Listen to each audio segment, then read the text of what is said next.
की मर्यादा। बाहर गेट खुलने की आवाज़ से बरामदे में बैठकर पेपर पढ़ रहे सुखदेव ने नज़र उठाकर देखा।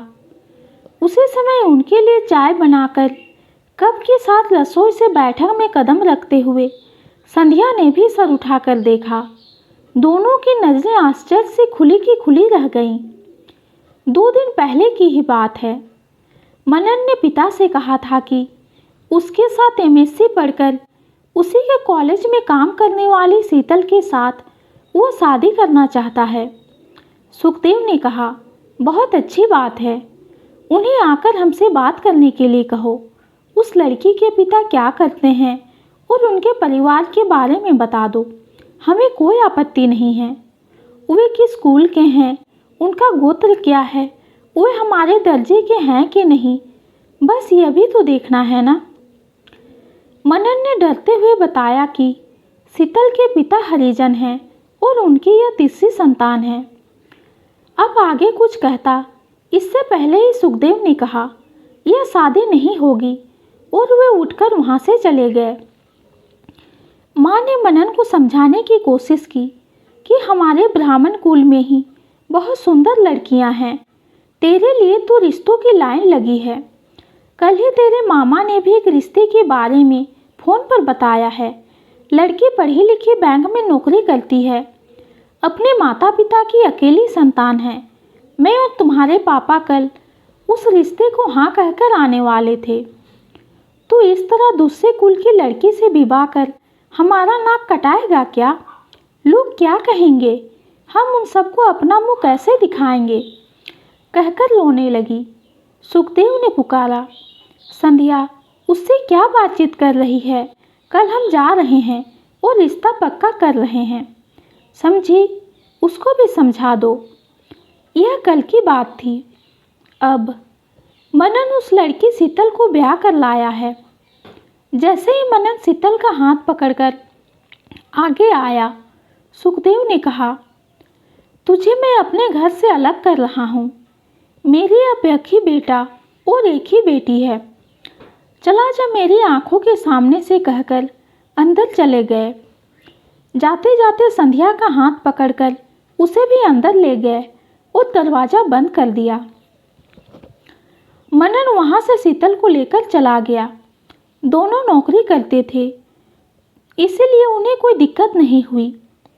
मनन और शीतल ने अपना तबादला दूसरी जगह करा लिया।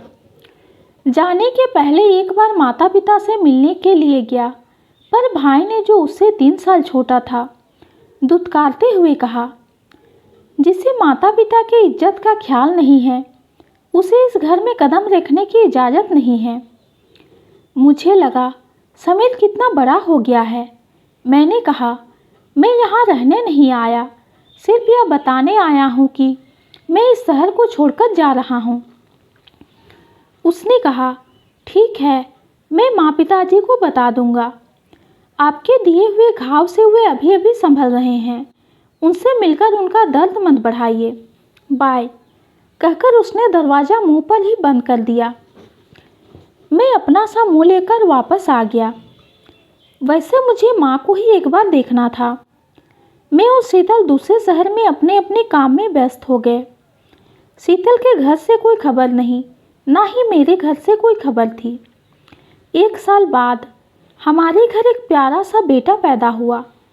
बेटा धीरे धीरे 1 साल का हो गया और चलने लगा। रविवार के दिन शीतल और मनन घूमने निकले। बच्चे का हाथ पकड़कर वो टहल रहे थे, तभी पीछे से किसी ने पुकारा, मनन। जानी पहचानी आवाज़ थी। मनन ने पीछे मुड़कर देखा। उसके चाचा का लड़का था। आते ही वो मनन के गले लग गया।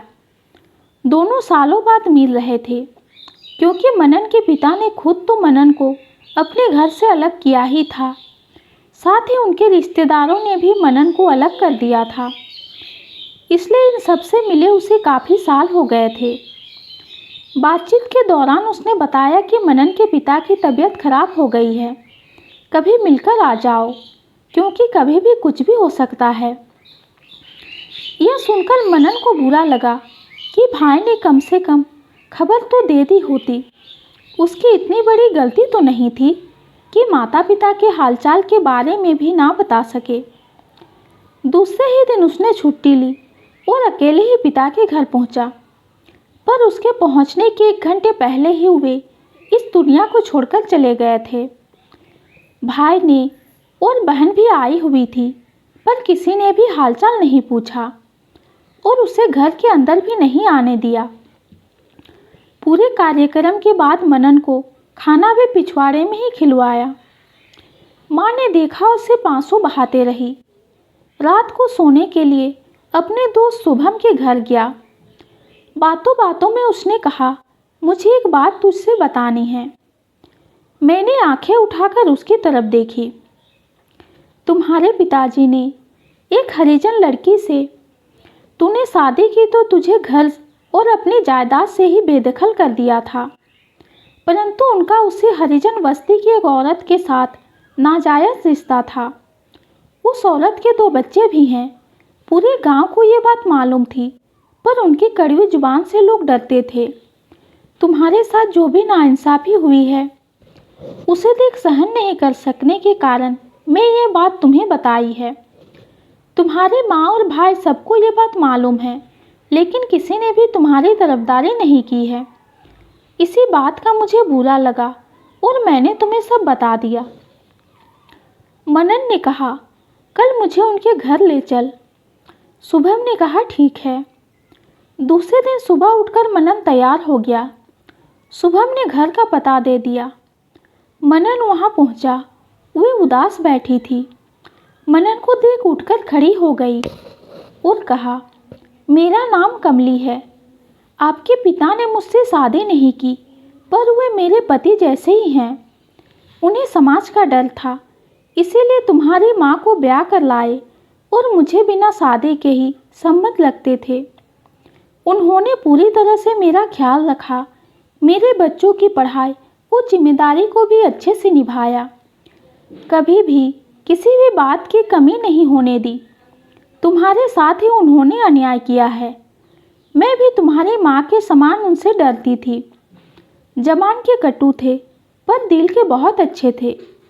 इतने सालों में कभी भी मैं उन्हें बिना देखे नहीं रही। आगे मालूम नहीं मेरी ज़िंदगी कैसे कटेगी।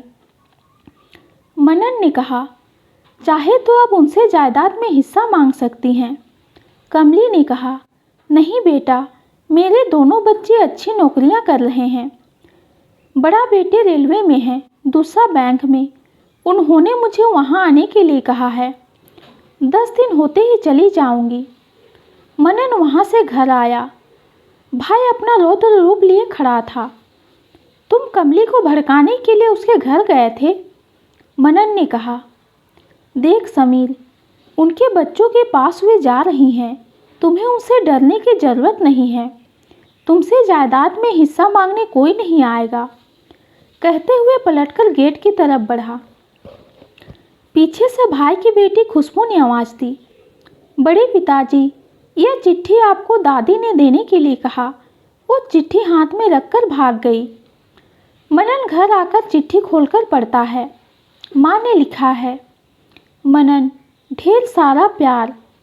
मेरी जब शादी हुई थी तभी मुझे तुम्हारे पिता के नाजायज़ संबंध के बारे में मालूम था, पर मैंने सब सहते हुए ही इतने साल गुजार दिए हैं। तुम्हारे साथ जो अन्याय हो रहा था उसे भी मैंने दिल पर पत्थर रखकर सह लिया। मेरे माता पिता बहुत ही गरीब थे, इसलिए मुझे सब कुछ चुपचाप सहना पड़ा। मनन बेटा, तुम्हारे भाई बहन भी स्वार्थी हैं। जब तुम्हारे पिता बीमार थे, दोनों ने तुम्हारे खिलाफ उनके कान भरकर सारी जायदाद अपने नाम करा लिए हैं। मेरे पास मेरे गहने हैं। मनन, मैं तुम्हें वे देना चाहती हूँ। मेरे पास जब भी तुम यहाँ आओगे यह चिट्ठी उन्हें दिखाना। बहुत सारा प्यार मनन। दुनिया में लोग ऐसे ही होते हैं बेटा, अपने लिए एक नियम, दूसरों के लिए एक नियम। मैं बहुत शर्मिंदगी महसूस करती हूँ कि माँ होकर भी मैं तुम्हारे लिए कुछ नहीं किया। तुम्हारे परिवार के लिए मेरी ढेर सारी शुभकामनाएँ। मेरे पोते को इस दादी की तरफ से बहुत प्यार। बहू को और तुझको मेरा प्यार और आशीर्वाद। मुझे माफ़ कर देना बेटा, तुम्हारे लिए कुछ न कर सकने वाली माँ। मनन ने पत्र पढ़ा और शीतल को माँ की चिट्ठी पढ़ने को देता है और उनकी मजबूरी बताते हुए रोता है। दूसरे ही दिन माँ के गुजरने की खबर मिलती है। पिछली बार के समान ही इस बार भी उसे घर के बाहर ही बिठाया जाता है। 10 दिन बाद मनन वापस आ जाता है। फिर कभी उस तरफ उसने जाने की सोची भी नहीं। साल महीने गुजर गए। मनन का बेटा आईआईटी में इंजीनियरिंग करके एमएस करने विदेश चला जाता है। एक दिन समीर का फ़ोन आता है। भाई, आप और भाभी जल्दी से घर आ जाइए, काम है। मनन के समझ में कुछ नहीं आया। शीतल को भाभी बुला रहा था। आश्चर्य की बात थी। शीतल के कहने पर दोनों गांव पहुंच गए और हमेशा की तरह मनन शीतल के साथ बाहर ही खड़ा था। तभी भाई आकर कहता है, अरे आप लोग बाहर ही खड़े रह गए, अंदर आइए। अंदर समीर की बेटी किसी लड़की के साथ बैठी थी। समीर ने कहा, खुशबू, ये तुम्हारे बड़े पिताजी और बड़ी माँ हैं। मनन, ये मेरी बेटी और मेरे होने वाले दामाद डेविड हैं।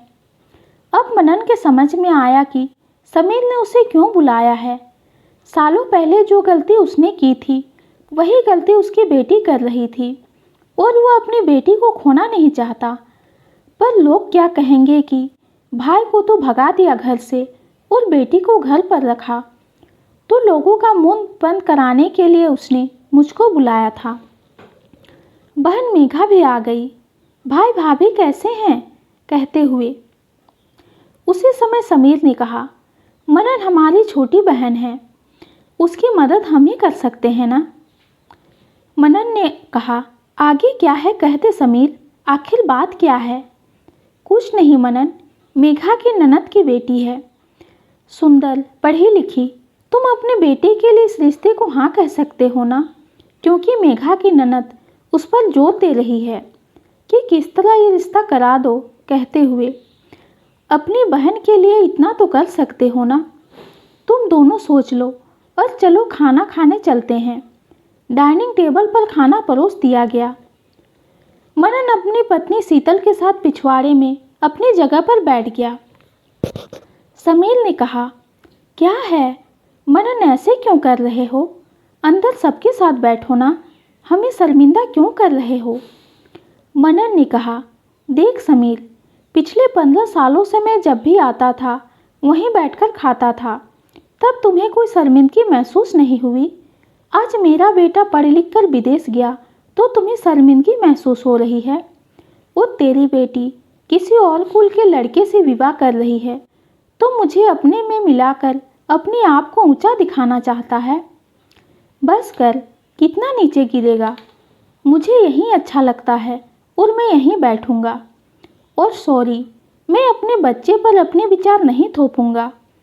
उसे जिस किसी भी लड़की को अपना जीवन साथी चुनना है उसे पूरी स्वतंत्रता है।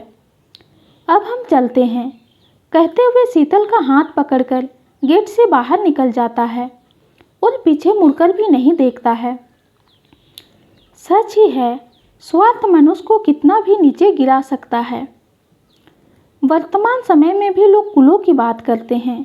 हमें तो सबको समान समझकर सबको साथ लेकर आगे बढ़ने की कोशिश करना चाहिए। तो ये कहानी आप सबको कैसी लगी कमेंट में ज़रूर बताइए। कहानी पसंद आती है तो चैनल को लाइक और सब्सक्राइब कीजिए। कहानी सुनने के लिए आपका बहुत बहुत धन्यवाद।